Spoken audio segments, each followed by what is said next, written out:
하나님 말씀 마태복음 5장 1절부터 12절까지의 말씀입니다. 신약성경 마태복음 5장 1절부터 12절까지의 말씀입니다.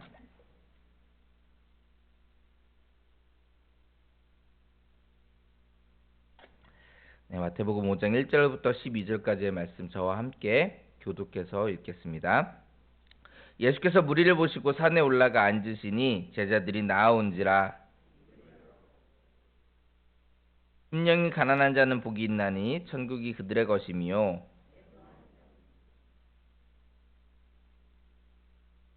온유한 자는 복이 있나니 그들이 땅을 기업으로 받을 것이며,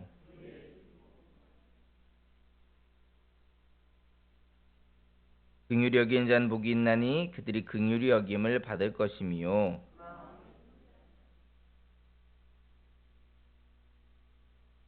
화평하게 하는 자는 복이 있나니 그들이 하나님의 아들이라 일컬음을 받을 것이며,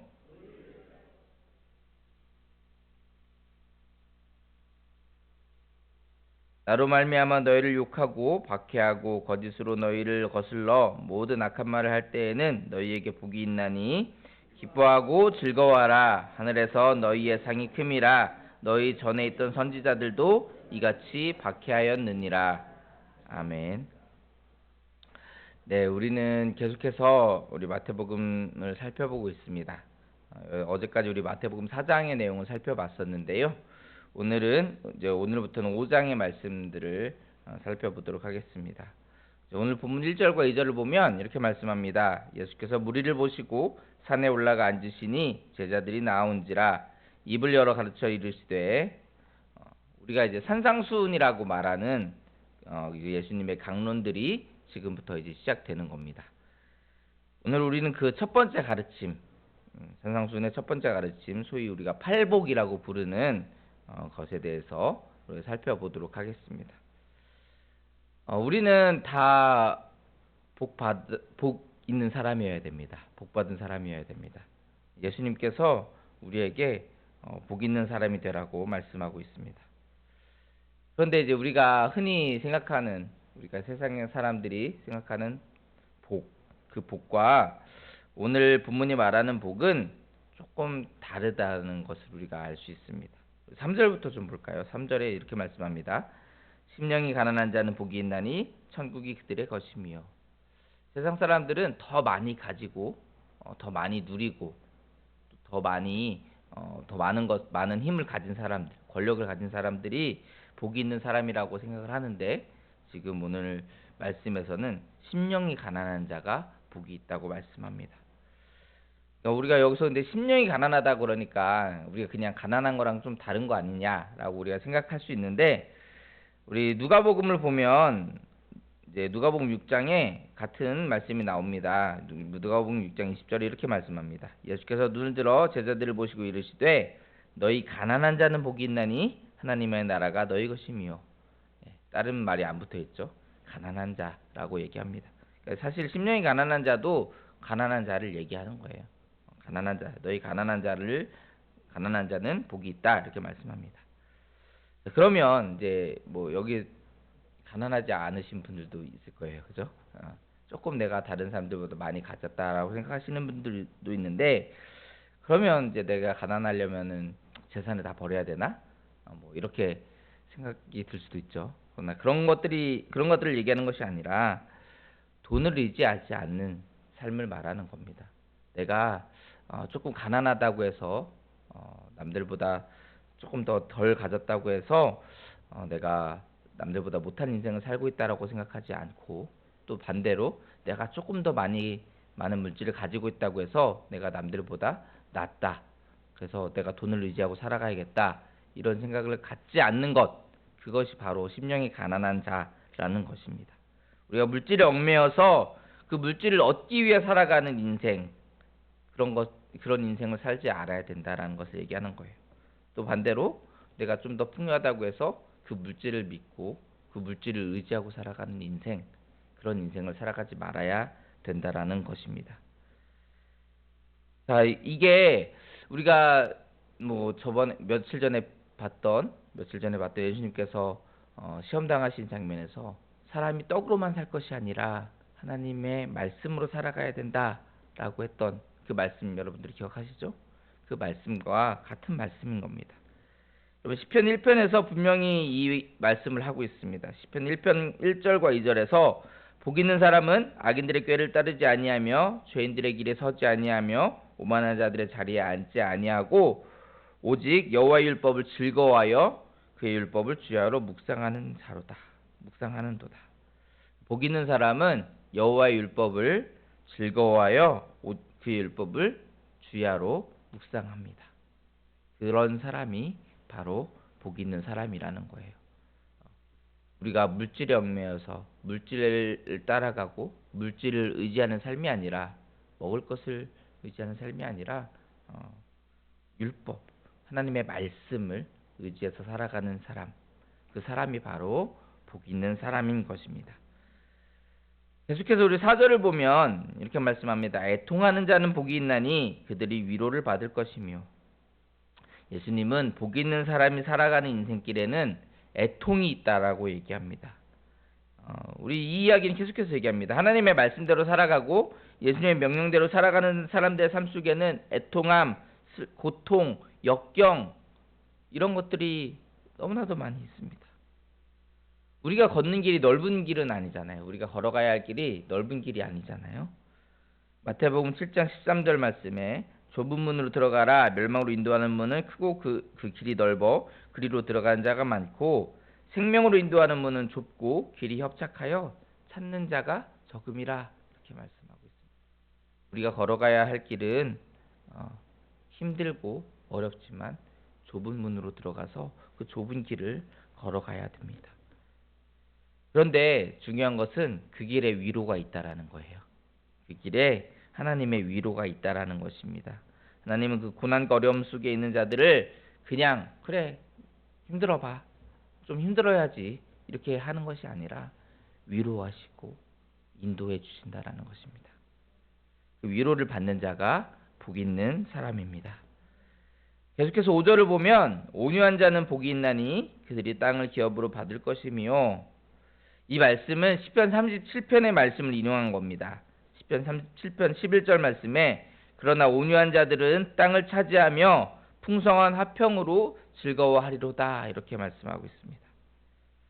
여러분 우리가 이 온유한 자라고 하면 모세를 우리가 대표적인 인물로 꼽을 수 있죠. 모세가 구스 여자를 취했을 때 미리암과 아론이 모세를 비방했습니다.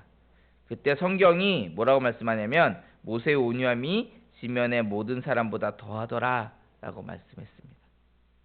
다른 사람들의 비방에도 진짜 또 가까운 사람이잖아요. 미리암과 아론이면 가족이잖아요. 가족들까지도 자기를 비난하는데 그런 비방에도 참고 견딜 수 있는 그 온유한 자가 땅을 차지하는 복 있는 사람이다라는 것입니다. 그리고 계속해서 우리 6절을 좀 볼까요? 6절을 보시면 줄이고 목마른 자 이야기를 합니다.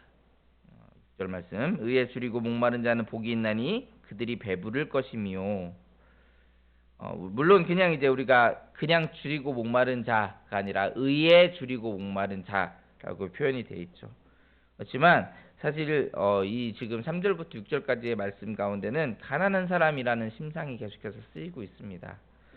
그래서 예수님께서 우리에게 말씀하실 때 이 가난한 자라는 심상을 가지고 3절부터 6절에서 계속 말씀하시거든요. 좀 전에 우리 살펴봤던 온유하다라고 번역된 그 히브리어 단어로 우리가 그걸 번역하면 아나임이라는 단어예요. 온유하다라는 뜻이 아나임이라는 단어인데 이 단어는 가난한이라는 의미로도 사용이 되거든요. 그래서 어쨌든 3절부터 6절까지는 계속해서 가난하다라는 그 심상을 가지고 이제 얘기를 하고 있습니다. 가난 가운데서 겪는 고난과 고통에 대해서 얘기를 하는 거예요. 자, 그러니까 예수님은 하나님의 나라를 위해서 의를 위해서 이 땅에서 가난과 고통을 견디는 자, 하나님의 나라를 위해서 또 고난과 역경을 견디는 자, 그런 자들이 복이 있다라고 계속해서 말씀하고 있는 것입니다. 계속해서 우리 7절을 보시면 긍휼히 여긴 자는 복이 있나니 그들이 긍휼히 여김을 받을 것이며 라고 얘기합니다. 여기서 긍휼히 여긴다라는 것은 가난한 자에 대한 긍휼을 말합니다. 어려움과 고통 속에 놓여 있는 우리의 이웃들, 우리 형제 자매들을 위해서 긍휼을 베풀어야 된다라는 말씀을 하는 거예요. 사실 이 말씀이 이제 긍휼히 여기는 자는 긍휼히 여김을 받는다라고 지금 표현이 되어 있지만 실상은 반대죠. 우리가 이미 하나님으로부터, 예수님으로부터 긍휼히 여김을 받았잖아요. 그렇죠? 그 은혜에 대한 올바른 반응으로 우리가 이웃들을 긍휼히 여겨야 한다는 것입니다. 계속해서 8절을 보시면 마음이 청결한 자에 대해서 말씀합니다. 죄악을 멀리하고 하나님 앞에 정결한 삶을 살아가는 모습이 필요하다라는 것이죠. 그러기 위해서 우리는 하나님의 말씀을 우리 마음에 새기고 계속해서 하나님의 말씀을 묵상하며 살아가야 됩니다. 시편 119편 9절을 보면 청년이 무엇으로 그의 행실을 깨끗하게 하리까 주의 말씀만 지킬 따름이니이다. 내가 주께 범죄하지 아니하려 하여 주의 말씀을 내 마음에 두었나이다. 이렇게 말씀합니다. 우리도 하나님의 말씀을 내 마음에 두고 죄를 멀리하는 삶을 살아가야 됩니다. 물론 우리가 이제 전혀 죄를 짓지 않고 살아갈 수는 없죠. 사람이다 보니까 연약한 부분이 있고 하나님 앞에 죄를 짓고 살아갈 때가 참 많이 있습니다. 그러나 하나님은 범죄하지 않기 위해서 몸부림치면서 하나님의 말씀을 내 안에 두려고 하는, 하나님의 말씀을 주제를 묵상하면서 내 안에 두려고 하는 그들과 함께 해주십니다. 9절은 우리 화평하게 하는 자는 복이 있다라고 말씀합니다. 이제 좀 온유한 자와 좀 비슷해 보이죠, 그렇죠? 사람들 가운데 이간질하거나 다툼을 조장하는 사람이 아니라 하나님의 사랑을 드러내고 그 사랑으로 하나 되게 하는 사람이 복 있는 사람이라는 것입니다. 그런 사람들은 하나님의 아들이라고 일컬음을 받게 됩니다. 우리 요한복음 13장 35절을 보면 이렇게 말씀합니다. 너희가 서로 사랑하면 모든 사람이 너희가 내 제자인 줄 알리라.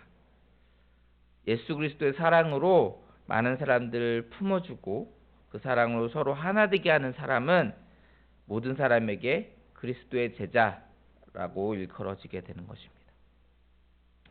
이어서 우리 10절을 보시면 아까 우리 6절에서 의에 대한 얘기를 했었는데 다시 의에 대한 이야기가 등장합니다.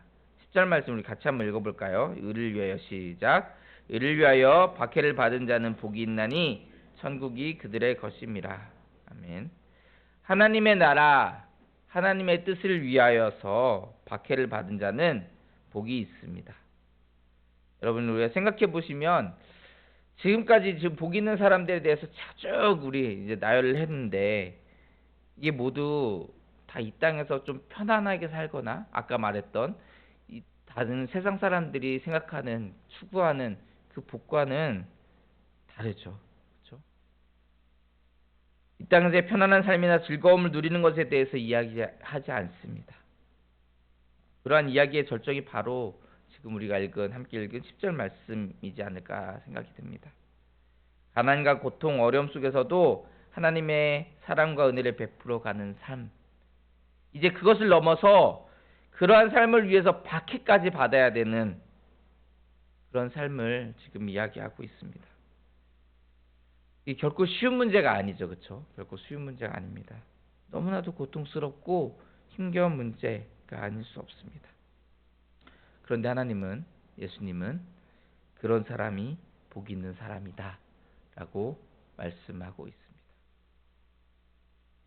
자, 그런데 지금까지 우리 복 있는 사람에 대해서 쭉 살펴보고 있는데 지금까지는 3절부터 10절까지는 다 이제 3인칭을 사용을 했어요. 3인칭을 사용했습니다. 복 있는 사람은 이러이러한 사람이다 라고 얘기했습니다. 그런데 우리 11절과 12절은 2인칭을 사용하고 있습니다. 2인칭. 그러니까 3인칭이라는 것은 어떤 사람은 이러이러한 사람이야 라고 우리에게 얘기했다면 2인칭이라는 것은 뭐냐면 너, 그러니까 다시 말하면 우리에게 직접적으로 말씀하고 있다라는 거예요. 11절을 볼까요? 11절 같이 한번 읽어보겠습니다. 나로 말미암아 시작. 나로 말미암아 너희를 욕하고 박해하고 거짓으로 너희를 거슬러 모든 악한 말을 할 때에는 너희에게 복이 있나니. 아멘. 나로 말미암아 너희를 욕하고 박해하고 거짓으로 너희를 거슬러 모든 악한 말을 할 때에는 너희에게 복이 있다. 욕먹고 박해받고 악한 말을 듣는 사람이 누구냐? 우리라는 거예요. 우리라는 거예요. 지금까지 위에서 우리가 함께 살펴봤던 그 복 있는 사람의 모습, 그 모습으로 살아가야 할 사람들이 바로 저와 여러분들이라는 것입니다. 남의 얘기하는 게 아니에요. 야, 복 있는 사람이 이런 사람이야. 봐봐, 멋있지? 멋지지? 어때? 멋지지? 이렇게 얘기하는 것이 아니라 야, 너희 이렇게 살아가야 돼 라고 우리에게 말씀하고 있다라는 것입니다. 저와 여러분이 그 복 있는 사람의 모습으로 살아가야 한다라는 거예요. 우리 본문 마지막 절 12절 같이 한번 읽어보겠습니다. 기뻐하고 즐거워하라. 시작. 기뻐하고 즐거워하라. 하늘에서 너희의 상이 큼이라. 너희 전에 있던 선지자들도 이같이 박해하였느니라. 아멘. 여러분, 어떻게 주님을 따라가는 우리들의 삶의 모습이 너무나도 힘겨우십니까? 왜 내 삶은 이렇게 고통과 슬픔이 가득할까? 혹시 이런 생각이 드시나요? 그러면 여러분 지금 잘 살고 계신 겁니다. 잘 살고 계신 거예요. 기뻐하고 즐거워하십시오. 하늘에서 우리의 상이 큽니다. 세상은 우리를 미워할 거예요. 세상은 우리를 박해하고 고난과 고통, 슬픔과 아픔을 줍니다. 그러나 예수님은 우리에게 이렇게 말씀하십니다. 요한복음 15장 18절 말씀에 세상이 너희를 미워하면 너희보다 나를 미워한 줄을 알라. 먼저 나를 미워한 줄 알라. 너희가 세상에 속하였으면 세상이 자기의 것을 사랑할 것이나 너희는 세상에 속한 자가 아니요 도리어 내가 너희를 세상에서 택하였기 때문에 세상이 너희를 미워하느니라. 세상이 우리를 미워하는 까닭은 우리가 그리스도께 속했기 때문입니다. 세상에 속하지 않고 그리스도께 속했기 때문이에요. 그런 우리를 세상은 미워하고 박해할 것입니다. 우리에게 고난과 슬픔, 아픔을 줄 거예요. 그래서 우리는 세상에서 그런 고난과 어려움 속에 살아가는 것이 너무나도 당연한 것입니다. 그러나 그 가운데서 우리는 기뻐해야 합니다. 우리는 하나님 나라를 기업으로 소유한 자들이기 때문에 그렇습니다. 예수님은 우리에게 소망을 주셨습니다. 우리 본문 마지막 절 아까 12절 말씀 다시 보면 이렇게 말씀해요. 수많은 선지자들도 이같이 박해하였다. 조금 바꿔서 말하면 수많은 선지자들처럼 우리도 그러한 박해 가운데서 승리할 수 있다. 이것을 말씀하고 있는 것입니다. 예수 그리스도께서 그러하셨듯이 죽음과 어둠의 세력을 이기고 승리할 수 있음을 우리에게 말씀하고 있는 것입니다. 사랑하는 성도 여러분, 복 있는 사람들이 되시기 바랍니다. 오늘 본문은 복 있는 사람을 이 땅에서 잘 먹고 잘 사는 사람, 편안하게 살아가는 사람으로 이야기하지 않습니다. 복 있는 사람은 이 땅에서 가난하고 고통받는 사람입니다. 하나님의 나라를 위해서 박해받는 사람입니다. 결코 그 길이 평탄하지 않을 것입니다. 그러나 그 길은 이미 승리하신 예수 그리스도께서 함께 하시는 길입니다. 그래서 우리도 승리할 수 있습니다. 어려움과 고통 속에 계십니까? 기뻐하고 즐거워하십시오. 하늘에서 우리의 상이 큽니다. 우리는 하나님의 나라를 소유한 자들이라는 것을 기억하고 그 어려움과 고통 속에서도 날마다 기뻐하며 즐거워하는 그런 복 있는 사람들 다 되시기를 주의 이름으로 축원합니다. 기도하겠습니다. 사랑의 하나님, 부족하고 연약한 저희들을 사랑하여 주시고 인도하여 주심을 감사합니다. 하나님, 우리에게 복 있는 사람이 되라고 말씀하셨습니다. 복 있는 사람은 이 땅에서 잘 먹고 잘 사는 사람이 아니라는 것을 우리가 다시 한번 생각하게 하시고, 또 우리가 이 땅에서 겪는 고난과 고통과 아픔들 정말 주님께서 함께 하시고 위로하심을 우리가 누리게 하여 주시옵소서. 하나님, 우리가 복 있는 사람이 되어서 이 땅에서 받는 고난과 그 역경 속에서도 기뻐하고 즐거워하는 자들 되게 하시고, 그 가운데서 주님과 날마다 동행하며 주님의 이름으로 그 모든 것들을 이기고 승리하는 우리 모두가 되게 하여 주시옵소서. 결국 하나님의 나라를 정말 소유하는 주님의 귀한 백성들 될 수 있도록 축복하여 주시옵소서. 날마다 함께 하실 줄 믿사오며 거룩하신 예수님의 이름으로 기도합니다.